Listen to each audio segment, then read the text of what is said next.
Hello dear children, welcome to grammar class. So children, in the previous class we have started the revision of our assignment paper. So we have revised it, exercise 1A, exercise 1B, exercise question 2A. Classify common and proper noun. We have completed till this exercise.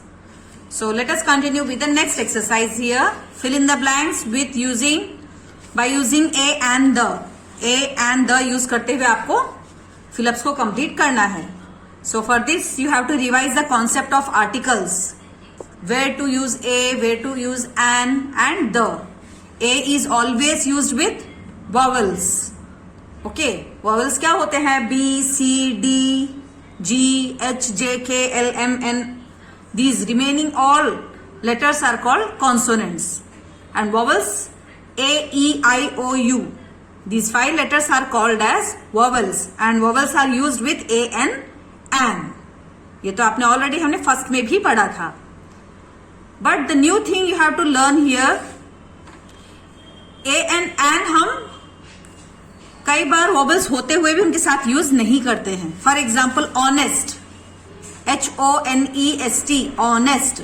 Honest के अंदर वहां पे H है मगर हम वहां उसके साथ ए एन का यूज कर रहे हैं क्योंकि वहां पे जब हमने ऑनेस्ट कहा साउंड ओ का सुनाई पड़ता है. ऑनेस्ट. सो वॉवल साउंड जब आएगा तब हम ए एन लगाएंगे. दो it starts with a consonant but pronunciation में उसका वॉवल साउंड आ रहा है इसलिए हम वहां पे ए एन यूज कर रहे हैं. ओके, 1 आवर, 1 घंटा. आर का स्पेलिंग में HOUR.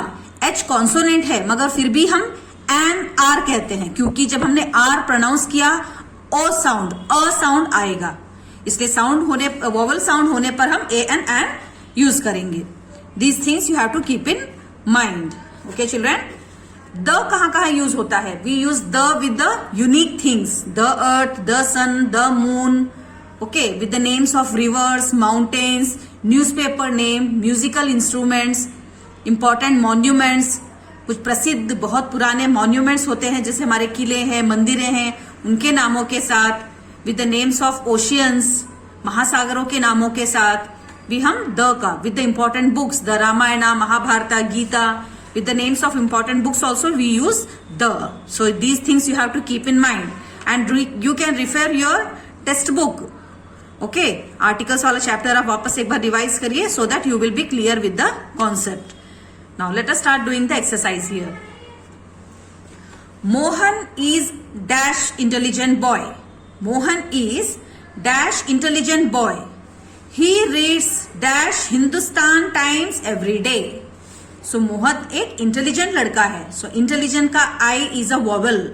So we have use a an. Okay, Mohan is an intelligent boy. अगले सेंटेंस में देखिए, he reads dash Hindustan Times every day. वह रोज हिंदुस्तान टाइम्स पढ़ता है. सो ये हिंदुस्तान टाइम्स क्या है? ये एक अखबार का नाम है, इंग्लिश न्यूज़पेपर का नेम है. With the names of newspaper also we use the. ये आपको मैंने पहले ही बताया है रूल्स में. So we will write the Hindustan Times every day. वह रोज हिंदुस्तान टाइम्स पढ़ता है. Okay, number 2, don't forget to close dash door when you leave. So यहाँ पे किसी चीज पे ज्यादा जोर दिया जा रहा है. तुम जाते समय डैश बंद करना ना भूलना, डोर बंद करना ना भूलो. So door is something emphasized here. So don't forget to close the door when you leave. जब तुम जाने लगो तो दरवाजा बंद करना मत भूलना.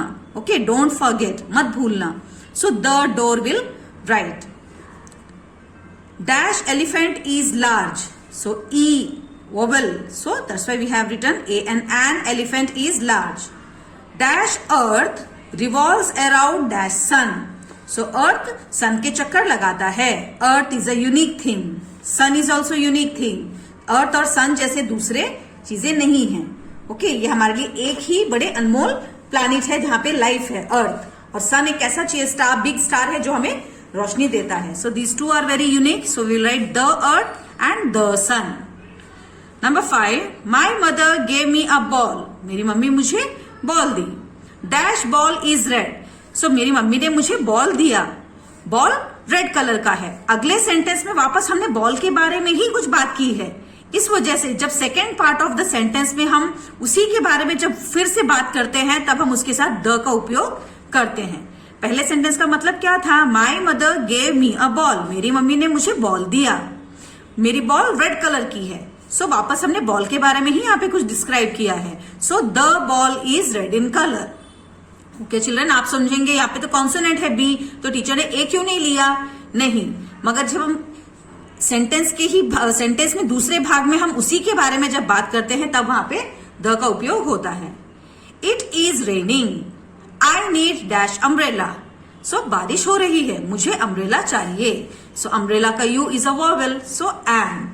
Okay, dash apple is a fruit, so an apple, fruit में एफ है इसलिए a. So you are clear with the concept of a and the, so you can read and practise them. Now let us move to the next exercise.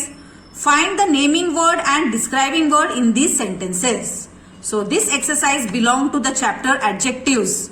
आपको याद है ना, adjective वाला chapter हमारा बहुत लंबा लेसन था। We had 8 parts in that and we have read many things. So यहाँ पे आपको क्या करना है, नीचे दिए गए वाक्य में से आपको नेमिंग वर्ड क्या होता है? जिसके बारे में सेंटेंस में बात किया जा रहा है, सब्जेक्ट। नेमिंग वर्ड ढूंढिए और उसके बारे में क्या बोला गया है, उसको किस प्रकार से डिस्क्राइब किया गया है, डिस्क्राइबिंग वर्ड को भी आपको चुन के उसको बताना है। Now let us do the example. He has a long beard, he has a long beard, उसकी लंबी दाढ़ी है। सो उसकी क्या, इस चीज के बारे में बात कर रहे हैं? बियर्ड के बारे में। ही मीन्स मैन है, मैन के दाढ़ी के बारे में बात हो रही है यहाँ पे, और उसकी दाढ़ी कैसी है? Long. So beard is a naming word और लॉन्ग क्या हो जाएगा? It will be the describing word. Okay, man के बियर्ड के बारे में बात हो रही है। So beard is a naming word, और इसको बियर्ड कैसा है? बड़ा ही लॉन्ग, लंबी सी दाढ़ी। So long is a describing word. The grapes are sour. So sentence में किसके बारे में बात हो रही है? ग्रेप्स के बारे में। सो ग्रेप्स क्या हो जाएगा? Naming word. और ग्रेप्स कैसे हैं? सोर, खट्टे हैं। सो सोर is a describing word.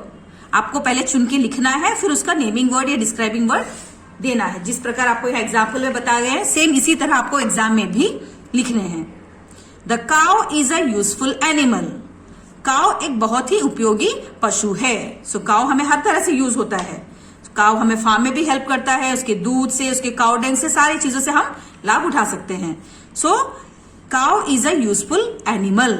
So animal, cow क्या है? एक एनिमल है। So animal is a naming word, मगर ये कैसा एनिमल है? बड़ा ही यूजफुल, बड़ा उपयोगी। So useful is a describing word. Cow के बारे में हमें और भी ज्यादा जोर देके बताया गया कि बड़ा ही उपयोगी पशु है। So useful is a describing word. The knife is sharp.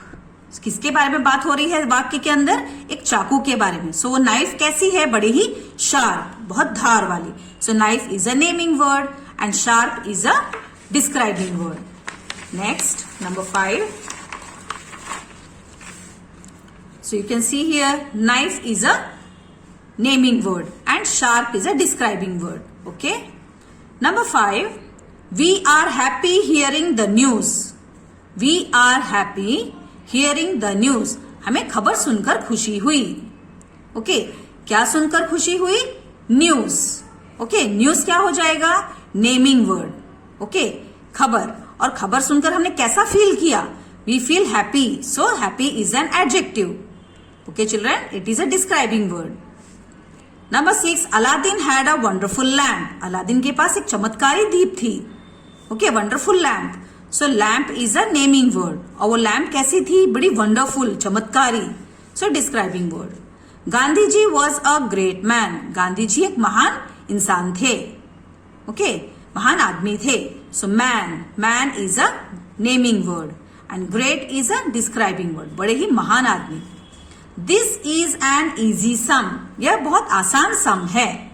So sum is a naming word. किस चीज के बारे में बात हो रही है? क्या आसान है यहाँ पे? सम। ओके, सम नेमिंग वर्ड बन जाएगा, और ये सम कैसा है? बड़ा ही आसान। So it is a describing word. The school has large play ground. School में बड़ा ही बड़ा प्लेग्राउंड है।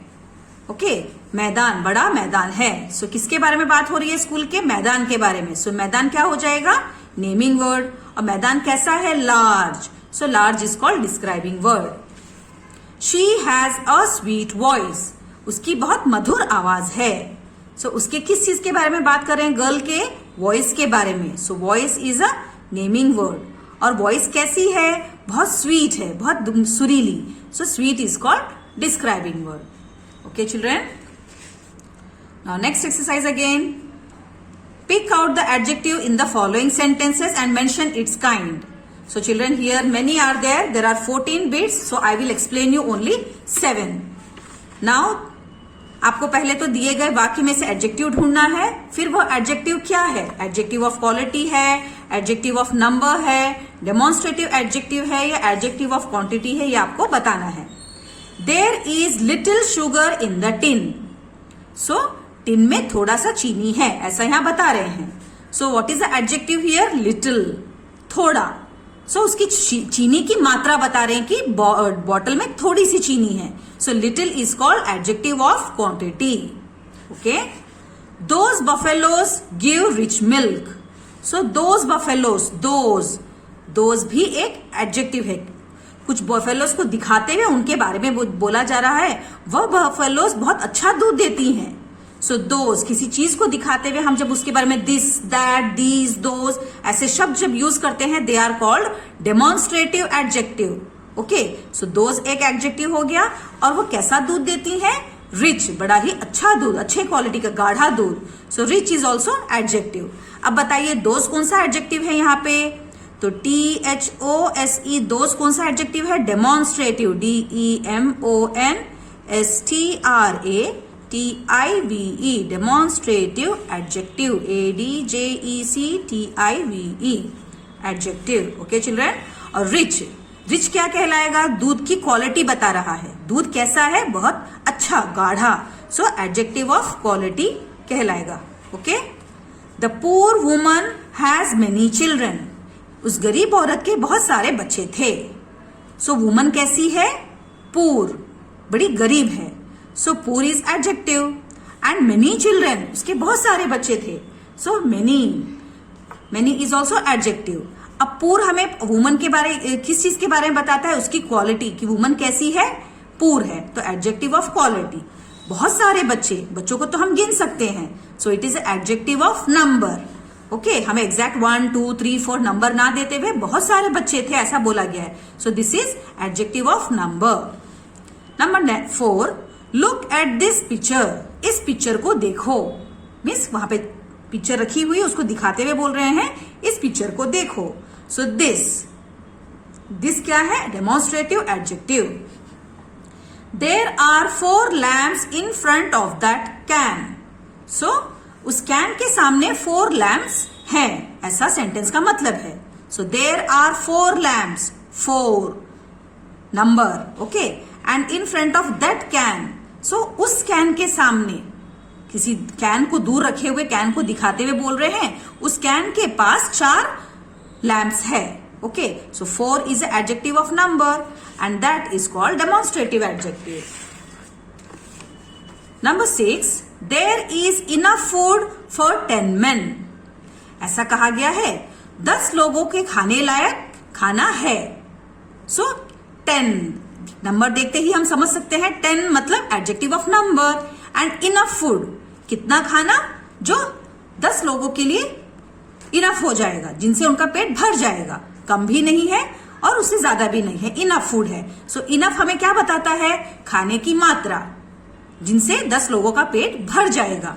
सो enough is adjective of quantity. खाने की मात्रा बताता है. So quantity. आपको स्पेलिंग्स भी लर्न करने हैं. अगर आपने गलती से क्वालिटी लिख दिया तो आंसर आपका गलत हो जाएगा. So you have to learn the spellings of quantity, quality, adjective, demonstrative. आपको इनकी स्पेलिंग्स भी अच्छे से लर्न करने हैं.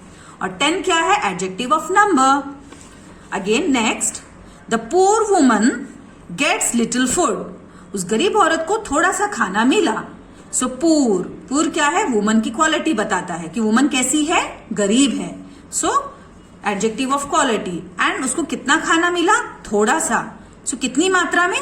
थोड़े मात्रा में, लिटिल. सो लिटिल क्या है? Adjective of quantity. Okay children. बहुत आराम से समझते हुए आपको इन एक्सरसाइज को प्रैक्टिस करना है. ऐसा नहीं है आपको रट्टाबाजी करनी है.